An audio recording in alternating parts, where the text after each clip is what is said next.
Assalamualaikum warahmatullahi wabarakatuh.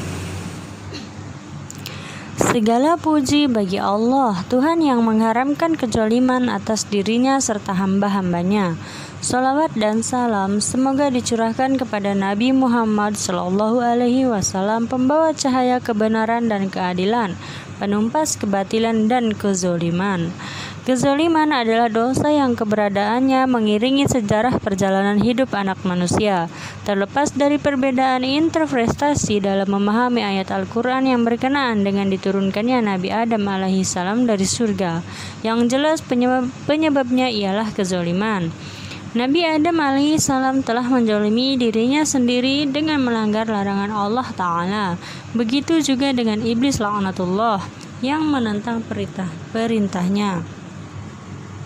Terlepas dari perbedaan di atas, tetapi intinya adalah bahwa keduanya telah berbuat zalim.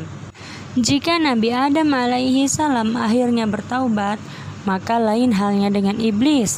Ia malah semakin ingkar dan membujuk umat manusia untuk berbuat zalim. Ini adalah cerita kisah nyata, yaitu akhir ayat orang-orang yang zalim. Sa'ad bin Abi Waqqas, seorang sahabat yang dizolimi. Sa'ad bin Abi Waqqas termasuk salah seorang dari 10 sahabat Rasulullah SAW yang dijamin masuk surga. Beliau adalah orang kelima yang masuk Islam dan juga seorang sahabat yang pertama kali menggunakan dan melemparkan anak panah dalam perang Sabil. Meskipun beliau termasuk salah seorang sahabat Rasulullah SAW yang dijamin masuk surga, akan tetapi beliau tidak luput dari kejahatan dan kezaliman orang lain. Adapun kisahnya sebagai berikut. Dari Jabir bin Samurah radhiyallahu anhu, beliau berkata, suatu ketika penduduk Mekah mengadukan Sa'ad kepada Amirul Mukminin Umar radhiyallahu anhu. Akibat dari pengaduan itu, Umar radhiyallahu anhu memecatnya serta menyerahkan jabatan Sa'ad kepada Ammar radhiyallahu anhu. Penduduk Mekah mengadu kepada Khalifah Umar bahwa Sa'ad radhiyallahu anhu tidak baik dalam menunaikan sholat. Mendapat pengaduan itu, Khalifah Umar pun segera menemui Sa'ad. Beliau berkata, wahai Abu Ishaq, penduduk Mekah mengadu kepadaku bahwa kamu tidak baik atau benar dalam menunaikan sholat.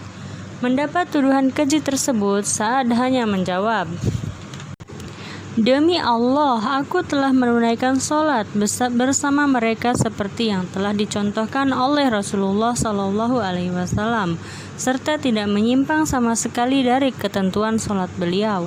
Di mana saat aku menunaikan sholat isya, maka aku memanjangkan bacaan suratnya pada 2 rakaat yang pertama dan meringankannya pada 2 rakaat yang terakhir.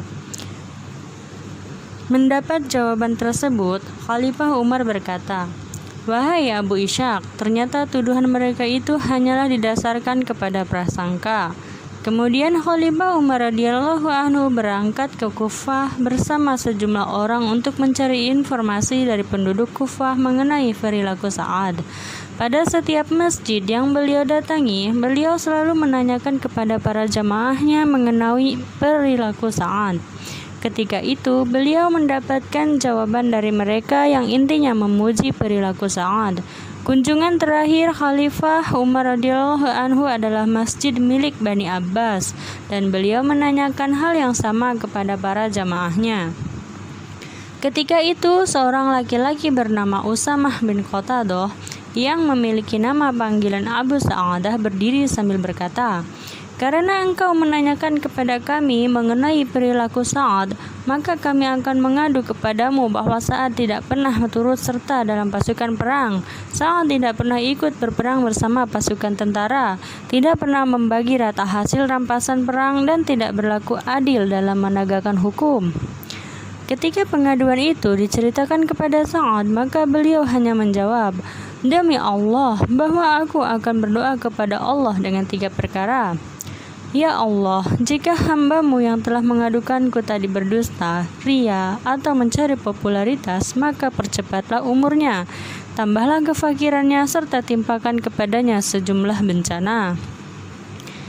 Jabir radhiyallahu anhu berkata, Setelah itu, laki-laki yang melontarkan tuduhan keji kepada Sa'ad, jika ditanya ia akan menjawab, "Aku adalah seorang kakek yang sudah tua renta dan pikun yang selalu ditimpa bencana. Aku mengalami bencana seperti ini, yaitu tua renta dan pikun, disebabkan doa Sa'ad." Abdul Malik bin Umair radhiyallahu anhu berkata, "Setelah kejadian itu, aku melihat laki-laki itu menjadi sangat tua. Alis kedua matanya rontok dan sering terperosok ke dalam lubang air yang dalam yang ada di jalan. Selain itu, ia berjalan dengan meraba-raba." Hadis riwayat Al-Bukhari, Muslim, dan Al-Baihaqi. Itulah balasan bagi orang yang memfitnah seorang muslim yang beriman kepada Allah Subhanahu wa taala, memegang teguh agamanya serta melaksanakan seluruh ketentuan yang diatur di dalamnya. Sekarang ini banyak sekali kita temukan orang-orang yang dengan mudah menuduh orang lain melakukan suatu kejahatan yang sesungguhnya tidak pernah dilakukannya. Bencana apakah gerangan yang akan menimpa mereka yang dengan mudah melontarkan tuduhan jahat kepada para dai, para ulama, para penulis, orang-orang soleh dan orang-orang baik yang selalu bermunajat kepada Allah Subhanahu wa taala di waktu malam dan siang.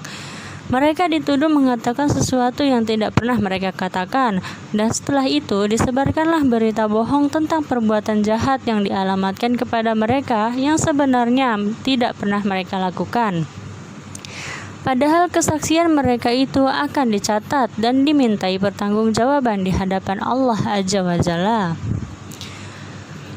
Dalam kesempatan ini, aku ingin menghimbau mereka agar bertakwa kepada Allah dan takut akan siksaannya, sehingga mereka mengetahui bahwa Allah akan melindungi para kekasihnya serta menuntut balas atas tuduhan keji yang ditujukan pada mereka.